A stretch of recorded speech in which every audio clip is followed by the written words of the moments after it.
നമസ്കാരം. പ്രതാസ് ടിവിയിലേക്ക് എല്ലാ കൂട്ടുകാർക്കും സ്വാഗതം. ഇന്ന് നമ്മൾ തയ്യാറാക്കാൻ പോകുന്നത് വെള്ളിരിക്ക് മാങ്ങയും പരിപ്പും കൂടിയിട്ടുള്ള ചാറുകറിയാണ്. അപ്പോൾ ഇതെങ്ങനെ തയ്യാറാക്കണമെന്ന് നമുക്കൊന്ന് കണ്ടു നോക്കാം. അതിനായിട്ട് അരക്കപ്പ് പരിപ്പ് കഴുകി വൃത്തിയാക്കിയത് ചട്ടിയിലേക്ക് ചേർക്കാം.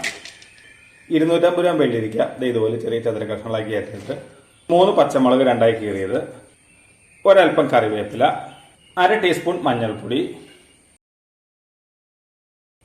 1/2 ടീസ്പൂൺ മുളക് പൊടി, ആവശ്യത്തിന് കല്ലുപ്പ്, നികക്ക വെള്ളം.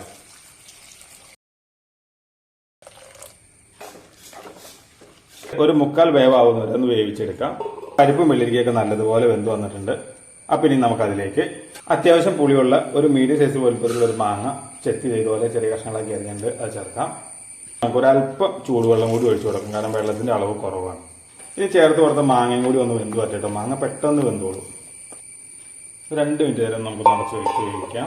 ഇത് വെന്ത് വരുമ്പോഴത്തേക്കും ഇതിനകത്ത് ചേർക്കാനുള്ള തേങ്ങ ഒന്ന് അരച്ചെടുക്കാം.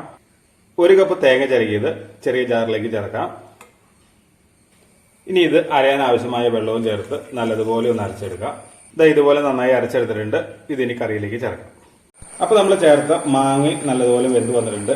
ഇനി നമുക്ക് അതിലേക്ക് അരച്ചു വെച്ചിരിക്കുന്ന അരപ്പ് ചേർത്ത് കൊടുക്കാം. ജാറ് കഴുകി ഒരല്പം വെള്ളം കൂടി ചേർക്കുന്നുണ്ട് കേട്ടോ. അപ്പോൾ ഈ സമയത്ത് കറിയുടെ ചാറിന്റെ അളവൊക്കെ ക്രമീകരിക്കുക കേട്ടോ.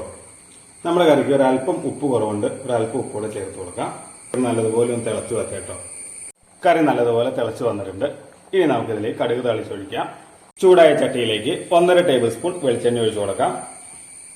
1/4 ടീസ്പൂൺ ഉലുവ, 1/2 ടീസ്പൂൺ കടുക്, 3 ചെറുള്ളി വട്ടത്തിലരിഞ്ഞത്, 2 വറ്റൽമുളക്, ഒരല്പം കറിവേപ്പില. ഉള്ളി മുളകൊക്കെ നല്ലതുപോലെ മൂത്ത് വന്നിട്ടുണ്ട്. നമുക്ക് ഇനി കറിയിലേക്ക് ചേർക്കാം.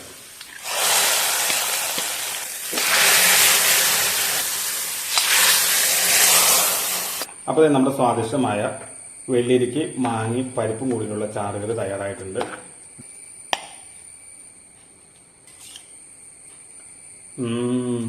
അടിപൊളി, സൂപ്പർ, എന്താ രുചി.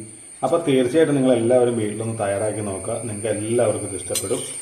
അപ്പോൾ ഈ രുചി എല്ലാവരിലും എത്തട്ടെ.